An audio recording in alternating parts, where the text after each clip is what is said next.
ಪರಲೋಕದವುಗಳ ಕಡೆಗೆ ನೋಡುವಂತೆ ನಿಮ್ಮ ಆತ್ಮವನ್ನು ವಾಕ್ಯದಲ್ಲಿ ಬಲಪಡಿಸುವ ಅನುದಿನದ ಧ್ಯಾನ.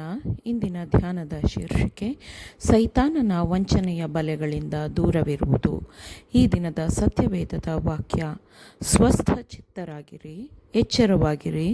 ನಿಮ್ಮ ವಿರೋಧಿಯಾಗಿರುವ ಸೈತಾನನು ಗರ್ಜಿಸುವ ಸಿಂಹದೋಪಾದಿಯಲ್ಲಿ ಯಾರನ್ನು ನುಂಗಲಿ ಎಂದು ಹುಡುಕುತ್ತಾ ತಿರುಗುತ್ತಾನೆ. 1 ಪೇತ್ರ 5ನೇ ಅಧ್ಯಾಯ 8ನೇ ವಚನ. ಸೈತಾನನು ತನ್ನ ಮುಂದುವರಿಯುತ್ತಿರುವ ಕೆಲಸವನ್ನು ಪೂರ್ಣಗೊಳಿಸಬೇಕೆಂದು ತನ್ನ ಸೈನ್ಯವನ್ನು ಒಟ್ಟುಗೂಡಿಸುತ್ತಿದ್ದಾನೆ. ಸಹೋದರನನ್ನು ಸಹೋದರನ ವಿರುದ್ಧ ಎತ್ತಿಕಟ್ಟುವುದರ ಮೂಲಕ ಮತ್ತು ಅನುಮಾನ, ಕೆಟ್ಟ ಆಲೋಚನೆಯ ಅಂಶವನ್ನು ತರುವ ಮೂಲಕ ಅವನು ದೇವರ ಕೆಲಸದ ಮೇಲೆ ತಡೆಯನ್ನು, ನಿಂದೆಯನ್ನು ತರುತ್ತಾನೆ. ಒಬ್ಬರಿಗೊಬ್ಬರು ಕೆಡುಕನ್ನು ಕಲ್ಪಿಸಬೇಡಿರಿ. ನಿಮ್ಮ ಹೃದಯಗಳಲ್ಲಿ ಅಪನಂಬಿಕೆ ಇರಿಸಿಕೊಳ್ಳಬೇಡಿರಿ. ನಿಮ್ಮ ಸಹೋದರ ಸಹೋದರಿಯ ವಿರುದ್ಧ ಅನುಮಾನವನ್ನು ಇಟ್ಟುಕೊಳ್ಳಬೇಡಿರಿ ಎಂದು ನಮ್ಮ ಜನರಿಗೆ ಹೇಳಬೇಕೆಂದು ನನಗೆ ಹೇಳಲಾಗಿದೆ. ದೇವರ ಸೇವೆಯನ್ನು ಮಾಡಬೇಕಾದವರ ಹೃದಯಗಳನ್ನು ದೂರವಿಡಲು ಸೈತಾನನು ಕೆಲಸ ಮಾಡುವ ಅತ್ಯಂತ ಯಶಸ್ವಿ ಮಾರ್ಗಗಳಲ್ಲಿ ಇದೂ ಒಂದು ಮಾರ್ಗವಾಗಿದೆ.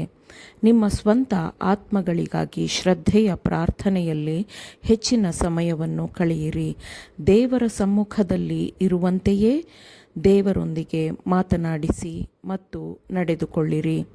ಸೈತಾನನು ಬಯಸಿದ ಸ್ಥಾನವನ್ನು ಪಡೆದುಕೊಳ್ಳಲು ಸಾಧ್ಯವಾಗದ ಕಾರಣ ಪರಲೋಕದಲ್ಲಿ ಅತೃಪ್ತಿ ಆರಂಭವಾಯಿತು.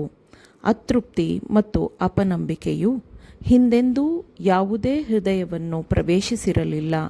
ಸೈತಾನನು ತನ್ನ ದುಷ್ಟವಾದ ಕೆಲಸಗಳನ್ನು ಪ್ರಾರಂಭಿಸಿದಾಗ ಅದು ಅವನನ್ನು ಎಲ್ಲಿಗೆ ನಡೆಸುತ್ತದೆ ಎಂಬುದು ಅವನಿಗೆ ತಿಳಿದಿರಲಿಲ್ಲ.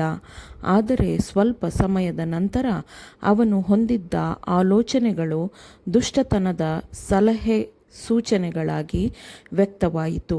ಅವು ದೇವದೂತರಲ್ಲಿ ಹರಡಿತು.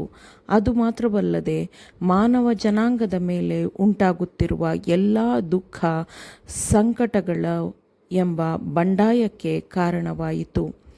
ತಪ್ಪು ಮಾಡಿದ್ದಾರೆ ಎಂದು ಇತರರ ಮೇಲೆ ಅಪವಾದ ಹೊರಿಸಿ ಅವಮಾನಪಡಿಸಿ ತನ್ನ ಸಹೋದರನಿಗೆ ಕೆಟ್ಟ ಆರೋಪ ಮಾಡಲು ಒಲವು ತೋರುವವರಿಗೆ ನಾನು ಹೇಳುವುದೇನೆಂದರೆ, ಪಾಪದ ಮೂಲ ಎಂಬ ಪಾಠವನ್ನು ಮಹಾ ಹೋರಾಟ ಎಂಬ ಪುಸ್ತಕದಲ್ಲಿ ಓದಲಿ.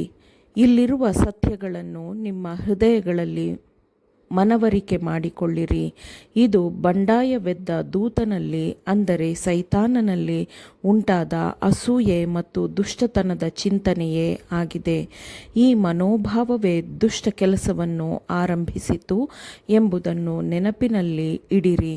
ಇದರ ಮೂಲಕ ನಮ್ಮ ಲೋಕದಲ್ಲಿ ಕಷ್ಟ ಸಂಕಟದ ಪ್ರವಾಹ ದ್ವಾರಗಳು ತೆರೆದುಕೊಂಡಿತು.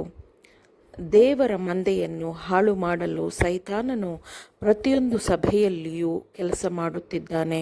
ಸಹೋದರನು ಇನ್ನೊಬ್ಬ ಸಹೋದರನ ಬಗ್ಗೆ ಕೆಟ್ಟದ್ದಾಗಿ ಯೋಚಿಸುವಂತೆ ಮಾಡಲು ಅವನು ಪ್ರಯತ್ನಿಸುತ್ತಿದ್ದಾನೆ. ಈ ರೀತಿ ಅವನು ಯಶಸ್ವಿಯಾಗಿ ಬಹಳಷ್ಟು ದುಃಖ ಮತ್ತು ನೋವನ್ನು ಉಂಟುಮಾಡುತ್ತಾನೆ. ಹಾಗಾದರೆ ಕೆಟ್ಟದ್ದಕ್ಕೆ ಹೋಗದಂತೆ ನಾಲಿಗೆಯನ್ನು ಕಾದುಕೋ, ವಂಚನೆಯ ಮಾತುಗಳಿಗೆ ಬಿಡದೆ ತುಟಿಗಳನ್ನು ಇಟ್ಟುಕೋ ಎಂದು ಕ್ರಿಸ್ತನ ಹಿಂಬಾಲಕರೆಂದು ಹೇಳಿಕೊಳ್ಳುವ ಪ್ರತಿಯೊಬ್ಬರಿಗೂ ಹೇಳಬೇಕೆಂದು ನನಗೆ ಉಪದೇಶಿಸಲಾಗಿದೆ. ಸ್ವಾರ್ಥ ಉನ್ನತಿಯ ಮೂಲಕ ಆತ್ಮವನ್ನು ಹಾಳು ಮಾಡಲು ಸೈತಾನನು ಕೆಲಸ ಮಾಡುತ್ತಾನೆ ಮತ್ತು ಅವನ ಕೆಲಸವು ಪ್ರತಿಯೊಂದು ಸಭೆಯಲ್ಲಿಯೂ ಕಂಡುಬರುತ್ತದೆ.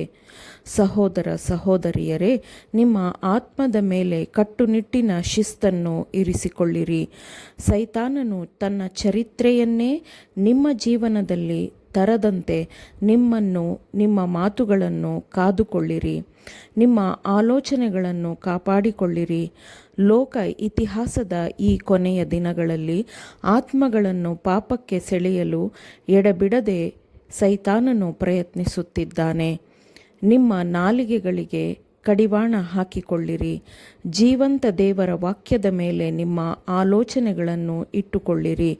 ಪರಲೋಕದಲ್ಲಿ ಬಂಡಾಯವನ್ನು ಪ್ರೇರೇಪಿಸಿದ ಅದೇ ಶಕ್ತಿಯು ನಮ್ಮ ಸಭೆಗಳಲ್ಲಿ ಕೆಲಸ ಮಾಡುತ್ತಿದೆ.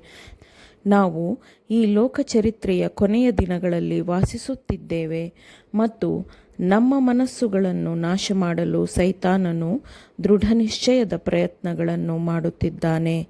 ಆಮೇನ್. ದೇವರ ವಾಕ್ಯಗಳನ್ನು ಶ್ರದ್ಧೆಯಿಂದ ಆಲಿಸುವವರು ಮಾತ್ರವೇ ಆಗಿರದೆ ಪಾಲಿಸುವವರೂ ಆಗಬೇಕೆಂದು ನಿಮ್ಮನ್ನು ಉತ್ತೇಜಿಸುತ್ತೇನೆ. ಪರಿಶುದ್ಧಾತ್ಮನ ಸಹಾಯದಿಂದ ಆಲಿಸಿದ ನಿಮ್ಮೆಲ್ಲರಿಗೂ ಧನ್ಯವಾದಗಳು.